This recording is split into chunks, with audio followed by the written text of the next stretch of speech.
à le maudire. Toutes ces personnes qu'on rencontrait en enfer blasphémaient contre le Seigneur. J'ai vu comment dans ce lieu, l'enfer était rempli d'âmes, mais tourmentées. Puis le Seigneur a marché, et bien sûr, je marchais avec lui. Autour, il y avait beaucoup de personnes qui tendaient la main pour que le Seigneur les aide, pour que le Seigneur les enlève de là. Mais le Seigneur ne pouvait rien faire pour eux. Ils commençaient à blasphémer. Et quand j'écoutais, j'avais mal à cause de ce qu'ils disaient, ce qu'ils faisaient. Ils ne pouvaient rien faire pour eux. La seule opportunité pour ceux qui sont sur la terre, pour ceux qui sont vivants, qui ont le temps de se repentir. Ensuite, à ce moment, le Seigneur me dit, dans ce lieu, il y a beaucoup de personnes célèbres et aussi il y a beaucoup de personnes qui connaissent le Seigneur. Et il me dit, je vais te montrer. À un moment, j'ai vu au loin une multitude de démons qui lâchaient une sorte de pluie. Et je demandais au Seigneur, c'est quoi ce qui tombe? Je pensais que c'était une vraie pluie. Mais quand j'ai vu ces gens qui couraient ici, tous étaient dans des flammes. Ils fuyaient du lieu de cette pluie. Et quand j'ai regardé, ils criaient, ils disaient non. Ils luttaient, ils criaient, aide-nous Seigneur. Parce qu'au loin, ils pouvaient voir que c'était le Seigneur. Cela ne peut être. Les démons ont commencé à rire. Et j'ai demandé, Seigneur, que se passe-t-il? Et quand j'ai regardé, les flammes se multipliaient sur eux. Et les vers en eux se multipliaient. Et ce qui se passait, c'est qu'il n'y avait aucune eau, sinon que c'était du soufre qui multipliait les flammes et tourmentait encore ces gens. Et les démons riaient. Ils disaient, louez, adorez, car c'est ici votre royaume. C'est votre royaume, vous devez adorer. C'est votre royaume pour des siècles et des siècles. J'ai dit, Seigneur, mais c'est quoi tout cela? Et il m'a dit, c'est le salaire de ceux qui ne sont pas repentis. Le Seigneur m'a emmené à un autre lieu où il y avait un homme très connu. Moi-même, j'étais une jeune fille, je menais une vie irrésolue. Je pensais que ceux qui mouraient allaient au ciel et que tous ceux qui allaient à la messe allaient au ciel. Mais je me trompais. Quand Jean-Paul II est mort, mes amis me disaient, mes cousins aussi, qu'il est allé au ciel. Et les commentaires à la télé disaient tellement de choses à propos du lieu céleste, qu'il est parti en joie, qu'il est content avec le Seigneur et avec les anges au ciel. Je croyais tout cela. J'étais trompée devant tout ce que disaient ces gens. Et quand j'ai vu cet homme tourmenté dans les flammes, j'ai vu son visage. Et le Seigneur m'a fait voir son visage. C'était le pape Jean-Paul II. Et le Seigneur m'a dit, tu vois ma fille, cet homme que tu vois ici, c'est le pape Jean-Paul II. Il est ici dans ce lieu tourmenté, car il ne s'est pas repenti. Et je demandais, mais Seigneur, pourquoi est-il là? Il prêchait dans l'église. Le Seigneur m'a répondu, ma fille, aucun idolâtre, aucun fornicateur, aucun avare, aucun menteur n'entreront dans mon royaume.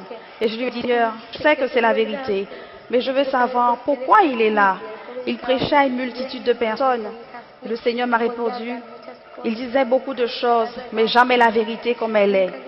Il ne disait pas la vérité et il connaissait la vérité. Il a préféré l'argent. Il ne prêchait pas le salut. Il ne disait pas que Christ est réel. Il n'expliquait pas que l'enfer est réel et que le ciel existe. Ma fille, maintenant, il est ici dans ce lieu. Quand je regardais cet homme, il avait à son cou un grand serpent. Le serpent avait beaucoup d'écailles et des aiguilles. Je voyais comment le serpent enveloppait tout son corps et comment il luttait pour l'enlever. Et j'ai dit, Seigneur, aide-le. Et il criait, Seigneur, aide-moi, aie miséricorde de moi, fais-moi sortir d'ici, pardonne-moi, je me repens, je veux retourner sur terre, je veux retourner sur terre pour me repentir. À ce moment-là, le Seigneur l'a regardé et lui a répondu, tu connaissais que cet endroit était réel.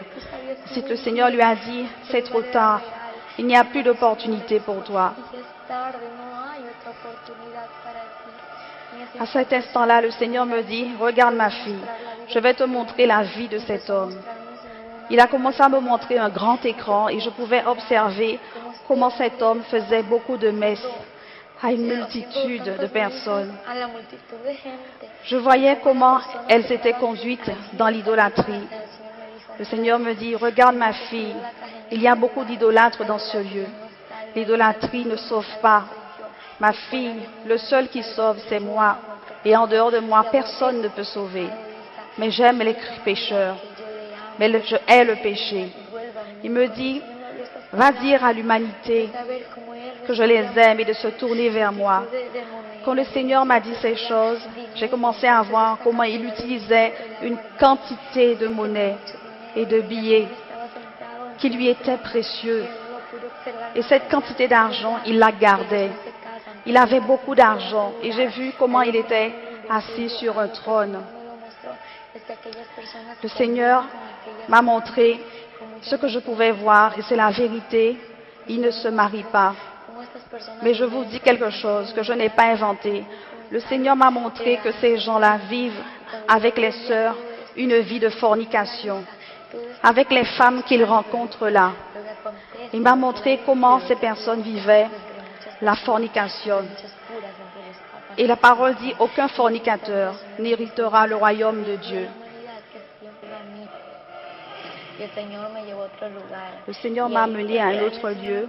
Il a commencé à me parler, me disant, il y a beaucoup de personnes sur terre qui sont en train de marcher en direction de l'enfer. Je lui ai demandé, Seigneur, mais comment marche-t-il dans ce lieu? Et il m'a dit, je vais te montrer. J'ai vu dans un tunnel beaucoup de personnes qui marchaient enchaînées. Ils avaient un poids sur leur épaule. Ils étaient habillés en noir. Jésus me dit, regarde ma fille, ces personnes que tu vois là, ils ne me connaissent pas. Ce qu'elles portent sur leur dos, ce sont leurs péchés. Va leur dire que je suis celui qui pardonne les péchés.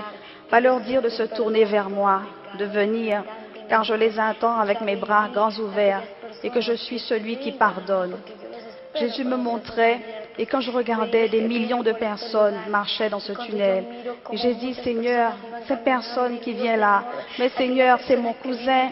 Seigneur, cette personne qui vient là, c'est ma cousine. Seigneur, c'est ma famille qui arrive là. Il m'a dit, va leur dire que c'est leur chemin qu'ils prennent déjà. Va leur dire que je t'ai choisi comme une sentinelle. Et j'ai demandé, Seigneur, c'est quoi une sentinelle? Il m'a répondu, c'est une personne qui entend, qui voit la vérité pour la raconter. Jésus me dit, si tu ne la dis pas et qu'il leur arrive quelque chose, leur sang sera versé sur toi. Mais si tu accomplis ce que je te demande et qu'ils ne se repentent pas, chaque personne aura son compte avec moi. La responsabilité ne sera pas sur toi. Si tu leur dis la vérité, tu n'auras pas leur sang sur toi. Puis à ce moment-là, le Seigneur me dit, il y a beaucoup de personnes célèbres et beaucoup d'artistes qui viennent aussi par ce chemin. Il m'a amené dans un lieu, je pouvais observer une femme qui était tourmentée entre les flammes.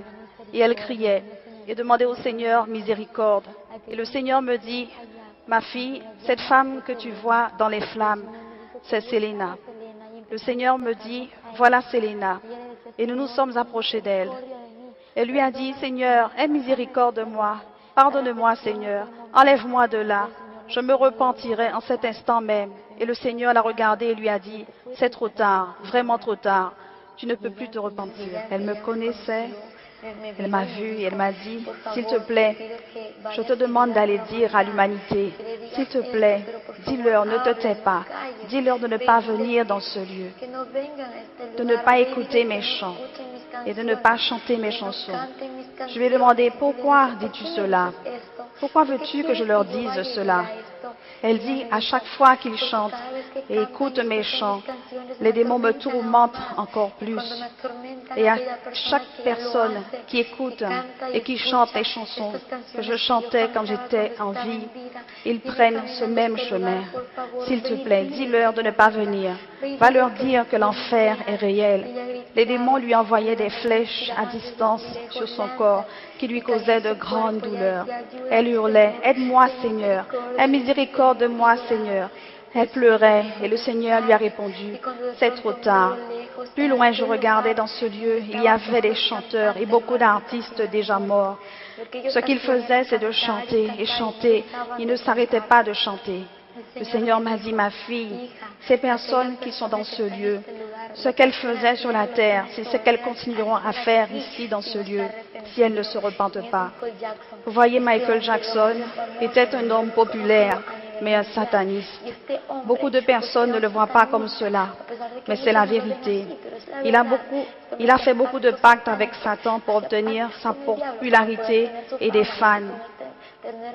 Laissez-moi vous dire que les pas de danse que cet homme faisait sur la terre, c'est exactement comme cela que les démons dansent pour tourmenter les âmes en enfer. Ces mêmes pas sont exactement ceux que reproduisent Michael Jackson sur la terre. Pour les démons, c'est une joie. C'est comme cela qu'ils dansent. C'est leur ambiance pour les tourmenter. Laissez-moi vous dire que Michael Jackson est en enfer, car le Seigneur me l'a montré. Non pas quand j'étais dans cette expérience, mais il me l'a montré après sa mort, dans une révélation, tourmentée, et je pleurais beaucoup.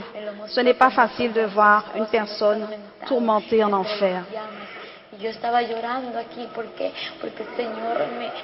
Il me l'a montré et je pleurais parce que ce que j'ai vu dans ce lieu, ce n'est pas facile de voir un homme tourmenté.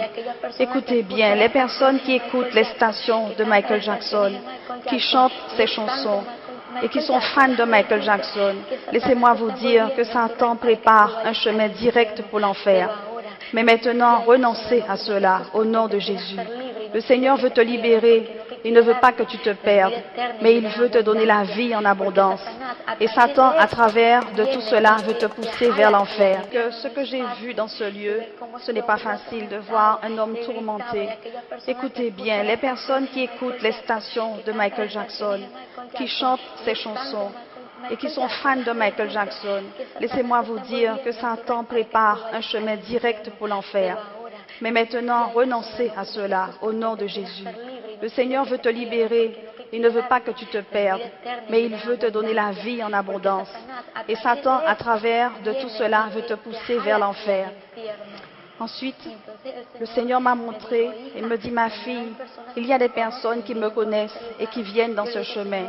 J'ai dit, Seigneur, si elles te connaissent, comment peuvent-elles venir dans ce chemin? Le Seigneur m'a répondu que ce sont des gens qui vivent une vie irrésolue. Et j'ai demandé, mais Seigneur, qui sont ces personnes? Il a commencé à me montrer des gens qui venaient avec des chaînes aux mains et aux pieds et avec une tenue vestimentaire qui n'était ni blanc, ni noirs, mais différents. Leurs habits étaient sales, déchirés, chiffonnés. Et le Seigneur m'a dit, ma fille, regarde, mon peuple est loin de moi. Mais ma fille, laisse-moi te dire, je ne viens pas chercher un peuple dans cet état, mais pour un peuple saint, préparé, sans tache, sans rides, sans aucune contamination. Va leur dire de se tourner vers l'ancien chemin. J'ai vu beaucoup d'âmes qui s'écartaient du chemin du Seigneur. Et le Seigneur m'a dit, va leur dire de me remettre leur charge et je leur donnerai du repos. Il insistait, il pleurait, il me dit, ma fille, mon peuple arrive dans ce lieu. Voilà tes tantes, voilà ta famille qui sont en train de rentrer dans ce lieu. Écoute ma fille, beaucoup ne te croiront pas, mais je suis ton fidèle témoin. Même s'ils ne te croient pas, dis-leur la vérité, je suis avec toi. Je vais te montrer aussi, ma fille, comment des milliers de personnes viennent ici. Il m'a amené dans un tunnel où il y avait des milliers de personnes qui tombaient en même temps. Ce n'est pas comme ni 1000, ni 2000. C'était comme le sable de la mer, sans compter ceux qui tombaient par seconde. Ils tombaient comme des poignées de sable, rapidement, des poignées d'âmes. Et Jésus, triste, pleurait et me dit, ma fille, c'est comme cela que se perd l'humanité. Cela me fait mal de voir comment des âmes se perdent. Aussi, les démons se réunissent dans ce lieu. J'ai dit, Seigneur, les démons se réunissent aussi dans ce lieu. Il m'a répondu, oui, ma fille. Les démons se réunissent pour planifier quoi faire contre l'humanité. Eux aussi ont des rendez-vous secrets. Et il m'a montré dans leur salle de réunion, j'ai vu une table centrale en bois. Il y avait des chaises et toutes sortes de démons. Jésus me dit, ma fille, il planifie la destruction de la famille pastorale, les missionnaires, les évangélistes, les apôtres et tous ceux qui me connaissent. Ils veulent les détruire et ils ont des flèches. Les démons riaient Ils riaient et se moquaient. Ils disaient, nous allons détruire l'humanité. Jésus me dit, va leur dire que je suis avec eux et de ne pas leur ouvrir des portes. Satan marche comme un lion pour voir qui il peut dévorer, mais il n'est pas le lion. Le seul lion est Jésus de Nazareth. Je pouvais remarquer chez ces démons leur façon de se moquer, tout en disant qu'ils vont détruire les familles pastorales. Et j'ai dit, pourquoi détruire les familles pastorales? Il me dit, parce qu'elles sont responsables de milliers de personnes et qu'elles doivent veiller sur les brebis afin qu'elles ne se perdent pas et qu'elles ne retournent pas dans le monde. Le Seigneur me dit, va dire aux pasteurs de dire que la vérité. Va leur dire de prêcher la vérité, de dire tout ce que je leur dis de dire et de ne jamais se taire. Nous sortions de ce lieu et le Seigneur m'a dit, je vais te montrer d'autres choses. Et j'ai dit, quoi Seigneur? Il me dit, il y a beaucoup d'enfants dans ce lieu. Et j'ai dit, il y a beaucoup d'enfants dans ce lieu, Seigneur, mais pourquoi y a-t-il autant d'enfants dans ce lieu? Pourtant la parole dit de laisser les petits-enfants venir à moi, car le royaume des cieux est pour eux. Il m'a répondu, c'est vrai que le royaume est aussi pour les enfants, mais c'est seulement pour ceux qui viennent à moi, car ceux qui viennent à moi, je ne les repousse pas. Le Seigneur m'a montré un enfant d'environ 8 ans. Cet enfant était tourmenté et il criait, « Aide-moi, Seigneur, aie miséricorde de moi, Seigneur, enlève-moi de ce lieu. Je ne veux pas rester dans ce lieu. » Il pleurait, il luttait. Puis j'ai vu pourquoi il était tourmenté. Autour de lui, il y avait des démons ressemblant à des Pokémon, des Dragon Ball, etc. de démons.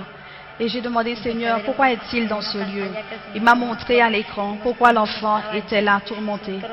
Mais avant de me montrer sa vie, j'ai vu comment il passait son temps devant la télévision, comment il était connecté dans beaucoup de dessins animés. Et le Seigneur m'a dit, ma fille, ces dessins animés, ces films, ces feuilletons qui passent tous les jours à la télévision sont des instruments du diable pour détruire l'humanité. Le Seigneur me dit, voilà ma fille, comment cela s'est produit. J'ai vu comment cet enfant était rebelle et n'obéissait pas quand ses parents lui parlaient. Il balançait des choses avec colère et il courait. Puis, ce qui est arrivé, une voiture l'a renversé et sa vie était finie. Le Seigneur m'a dit que depuis sa mort, il est arrivé ici. Quand je l'ai vu tourmenté, le Seigneur m'a dit, va dire aux parents d'instruire les enfants selon le Seigneur et de prendre la parole comme verge de correction, non pas à tout moment, mais quand l'enfant est désobéissant. Le Seigneur, triste, me dit qu'il y a beaucoup d'enfants dans ce lieu. Une chose qui m'a fait de la peine, c'est qu'il y a beaucoup d'enfants en enfer à cause de dessins animés.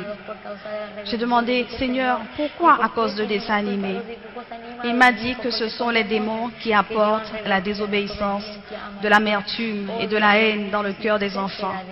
Tous ces démons-là, etc. de démons, sont tous ceux qui rentrent en eux pour qu'ils fassent rien de bon et qu'ils fassent tout ce qui est mal, pour qu'ils viennent dans les ténèbres. Et c'est ce qu'ils veulent faire dans la réalité. Ainsi, c'est comme cela que les gens se rendent compte de la réalité, que l'enfer existe, que l'enfer est réel, que ces enfants doivent choisir leur voie. Il y a des enfants dans ce lieu. Il m'a dit, à partir du moment qu'ils ont la connaissance du bien et du mal, de l'enfer, ils ont le choix du chemin. Puis Jésus me dit, maintenant ma fille, je vais te montrer ce que j'ai préparé pour mon peuple. L'enfer ne se termine pas là. Il y a beaucoup de choses à raconter sur l'enfer.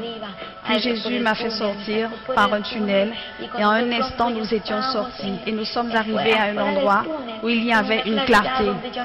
Il n'y avait pas de pleurs ni de tourments. Il n'y avait pas de flammes. Et le Seigneur m'a dit, maintenant, je vais te montrer ma gloire. Nous montions vers le royaume céleste et quand nous sommes arrivés devant une grande porte, il était marqué en or, bienvenue dans le royaume des cieux. Et le Seigneur m'a dit, entre car je suis la porte. Et celui qui passe par moi trouve la paix. Et quand il m'a dit ces paroles, la porte s'est ouverte et nous sommes entrés. Et là, je pouvais observer des anges qui donnaient gloire et honneur à Dieu. Je pouvais constater le commencement de ce que je voyais, mais pas la fin. Il y avait un grand trône et un petit trône.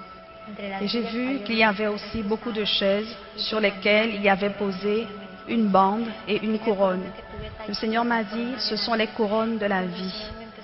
Et il m'a dit, voilà ma fille, c'est ce que j'ai préparé pour mon peuple. Et j'ai vu aussi une grande table dressée d'une nappe blanche et ornée de fils d'or. Je pouvais voir sur la table beaucoup de fruits, beaucoup de plats, beaucoup de coupes en or. Il y avait un grand vase qui contenait du vin. C'est le vin du repas. Et le Seigneur m'a dit que le dîner est prêt pour mon peuple qui vient. Le Seigneur m'a amené dans un autre lieu. Quand nous sommes sortis de là, il m'a fait voir d'autres personnes dans un jardin. Je pouvais observer dans ce jardin des personnes anciennes de la parole, très connues. Mais elles n'étaient pas vieilles. Elles étaient jeunes de 15, 17, 18 ans. J'observais un jeune homme qui avait un foulard à la main et qui l'agitait. Il dansait, rendait gloire à Dieu. Et le Seigneur m'a dit, voilà ma fille, ce jeune que tu vois, c'est David. Il donnait toute la gloire à Dieu. Puis un autre, il m'a dit, celui-là, c'est Josué. Él es Moisés. Y me empezó a hablar y me dijo, Isa, aquel joven que ves ahí. Celui-là, c'est Abraham. Jésus nommait le nom de chacun d'eux. Maranatha, Maranatha, Jésus revient, Jésus revient, Maranatha, Maranatha, Jésus revient, Jésus revient, Alléluia, Alléluia, Alléluia, Alléluia, Alléluia, Alléluia, Alléluia, Alléluia, Alléluia, Alléluia, Alléluia, Alléluia, Alléluia, Alléluia. Bonjour et bienvenue dans notre programme La Bible en parle. Alors aujourd'hui, j'aimerais vous parler de l'enlèvement de l'Église. Quelle merveilleuse espérance pour le croyant, pour celui qui a fait la paix avec Jésus et qui demeure dans cette attente de Jésus. Alors, premièrement, l'enlèvement de l'Église sera subite.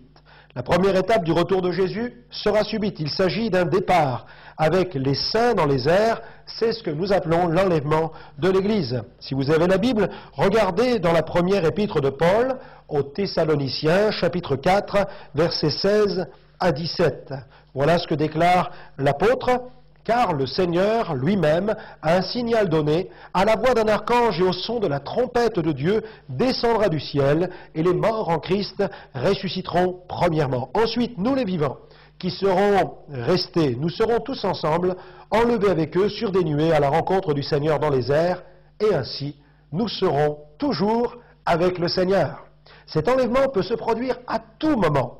Matthieu 24, verset 44, le Seigneur déclare, « C'est pourquoi vous aussi, tenez-vous prêts, car le Fils de l'homme viendra à l'heure où vous n'y penserez pas. » Deuxièmement, l'enlèvement aura lieu au temps fixé par le Père. Jésus a dit, toujours dans le même chapitre de l'évangile de Matthieu, au verset 36, « Pour ce qui est du jour et de l'heure, personne ne le sait, ni les anges des cieux, ni le Fils, mais le Père. » Troisièmement, le signal de départ de l'enlèvement sera donné par le Seigneur au son de la trompette de Dieu, à un signal donné et à la voix d'un archange. Mais attention, il est important de ne pas confondre la trompette de Dieu avec la dernière trompette d'Apocalypse 11, verset 15. La trompette de Dieu sonnera le moment de l'enlèvement, alors que la septième trompette sonnera quant à elle l'annonce d'un grand malheur sur la terre. Cet ange qui fait retentir la trompette de Dieu annonce des événements heureux, l'enlèvement et la résurrection. Dans 1 Thessaloniciens, chapitre 4, verset 16, Paul déclare « Car le Seigneur lui-même a un signal donné à la voix d'un archange et au son de la trompette de Dieu, descendra du ciel et les morts en Christ ressusciteront premièrement. » Quatrièmement, le Seigneur descendra du ciel, il viendra comme un voleur dans la nuit en un clin d'œil. 1 Corinthiens 15, verset 52, l'apôtre Paul déclare « En un instant, en un clin d'œil, à la dernière trompette. La trompette sonnera et les morts ressusciteront incorruptibles, et nous serons changés. » Quelle merveilleuse espérance, n'est-ce pas? La parole de Dieu contient 7 références évoquant cette venue comme celle d'un voleur qui entre par effraction. Matthieu 24, 43, 1 Thessaloniciens 5, versets 2 et 4, 2 Pierre chapitre 3, verset 10, Apocalypse 3, verset 3, Apocalypse 16, verset 15. Cinquièmement, l'enlèvement se déroulera dans les airs. Ce passage, tiré de l'épître de Paul aux Thessaloniciens, est un des passages les plus explicites de la parole de Dieu qui traite du retour de Jésus. Nous l'avons lu, 1 Thessaloniciens 4, versets 16 à 18. Le Seigneur lui-même, un signal donné, à la voix d'un archange, au son de la trompette, descendra du ciel. Les morts en Christ ressusciteront. Premièrement, ensuite, nous les vivants qui serons restés, nous serons tous ensemble enlevés avec eux sur des nuées, à la rencontre du Seigneur dans les airs. Et je souligne ce point, dans les airs. Et ainsi, nous serons toujours avec le Seigneur. Consolez-vous donc les uns les autres par ces paroles. Sixièmement, Jésus revient pour soustraire l'Église à la colère divine. 1 Thessaloniciens chapitre 5, versets 1 à 11. Voilà ce que dit l'apôtre Paul. Pour ce qui est des temps et des moments, vous n'avez pas besoin, frères, qu'on vous en écrive, car vous savez bien vous-même que le jour du Seigneur viendra comme un voleur dans la nuit. Quand les hommes diront paix et sûreté, alors une ruine soudaine les surprendra, comme les douleurs de l'enfantement surprennent la femme enceinte, et ils n'échapperont point. Mais vous, frères, vous n'êtes pas dans les ténèbres, pour que ce jour vous surprenne comme un voleur. Vous êtes tous des enfants de la lumière et des enfants du jour. Nous ne sommes point de la nuit ni des ténèbres. Ne dormons donc point comme les autres, mais veillons et soyons sobres. Car ceux qui dorment, dorment la nuit, et ceux qui s'enivrent, s'enivrent la nuit. Mais nous qui sommes du jour, soyons sobres, ayant revêtu la cuirasse de la foi et de la charité, ayant pour casque l'espérance du salut. Car Dieu ne nous a pas destinés à la colère, mais à l'acquisition du salut par notre Seigneur Jésus-Christ, qui est mort pour nous, afin que, soit que nous veillions, soit que nous dormions, nous vivions ensemble avec lui. C'est pourquoi exhortez-vous réciproquement et édifiez-vous les uns les autres, comme en réalité vous le faites. L'enlèvement sera un témoignage d'amour de l'époux Jésus à l'égard de l'épouse, l'Église. Il va la délivrer de cette période de la grande tribulation pendant laquelle Dieu fera éclater sa colère. Certains termes grecs tirés de l'original confirment la réalité de l'enlèvement. Apocalypsis. Il faut voir dans ce terme l'idée d'un dévoilement, d'une apparition. Parousia. Il s'agit d'une apparition, la venue d'une personne. Phaneros. Il est question d'apparaître, de briller, de paraître. Épiphania. Il est question d'une apparition éclatante. Harpasso. Il est question d'enlèvement, de s'emparer, de se saisir de quelque chose. Septièmement, les chrétiens tièdes risquent de manquer, malheureusement, le moment de l'enlèvement. Ceux qui vivent légèrement leur foi seront surpris par cette soudaineté de l'enlèvement. Et il y aura beaucoup de déception dans le camp des enfants de Dieu. Matthieu 24, versets 44 à 46, le Seigneur Jésus lui-même déclare « C'est pourquoi vous aussi, tenez-vous prêts, car le Fils de l'homme viendra à l'heure où vous n'y penserez pas. Quel est donc le serviteur fidèle et prudent que son maître a établi sur ses gens pour leur donner la nourriture au temps convenable? Heureux ce serviteur que son maître, à son arrivée, trouvera faisant ainsi. »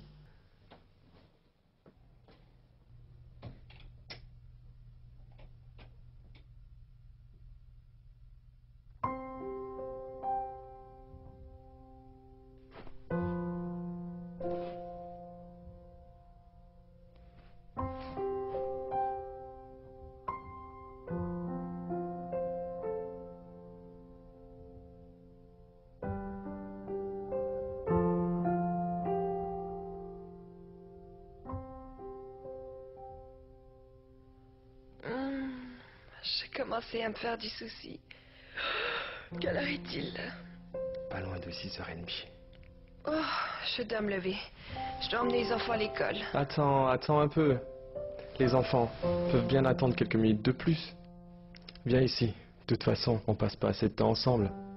Ouais, j'en ai marre de ton travail d'agent secret. Je sais. Et j'en ai vraiment marre de ta barbiche. Alors tu l'aimes pas? Non, elle me chatouille.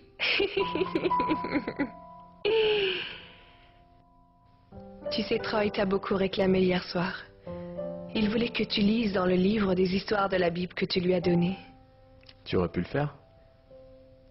Non, c'est pas pareil. Tu sais, ça pourrait. Est-ce que tu as réfléchi à la sortie organisée par l'Église? Je crois que les enfants attendent vraiment ça. Avec tous ces inconnus. Catherine, ils sont sympas. Ça va te plaire. Tu sais, depuis qu'on a commencé à aller dans cette église, il y a 2 ans, je ne sais pas, je ne sens pas. Que je t'aime? Non, non. Tu sais que je t'aime aujourd'hui plus que jamais. Chérie, je sais que tu m'aimes. C'est juste... Alors viens. Allez. Je peux y réfléchir? Il faut vraiment que je réveille les enfants maintenant.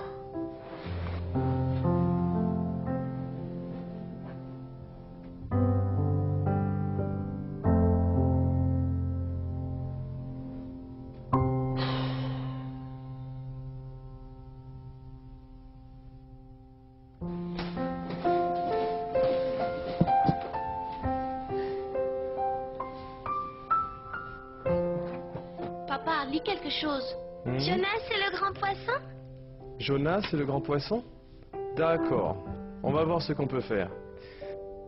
L'histoire de Jonas.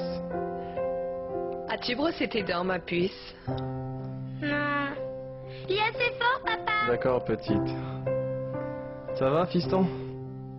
Faut que je retrouve. Ah.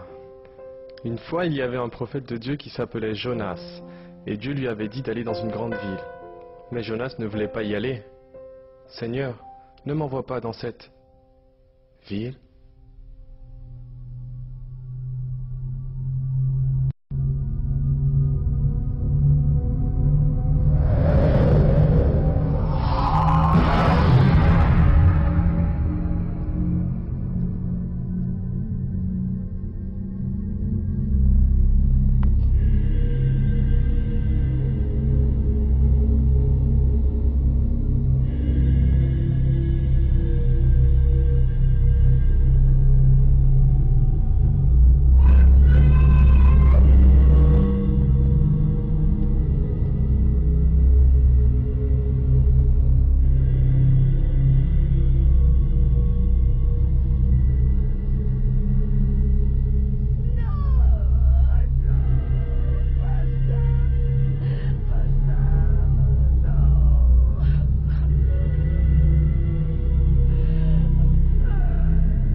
Le Seigneur me dit, à ce moment-là, ma fille, en ce temps-là, le Saint-Esprit ne sera plus sur la terre.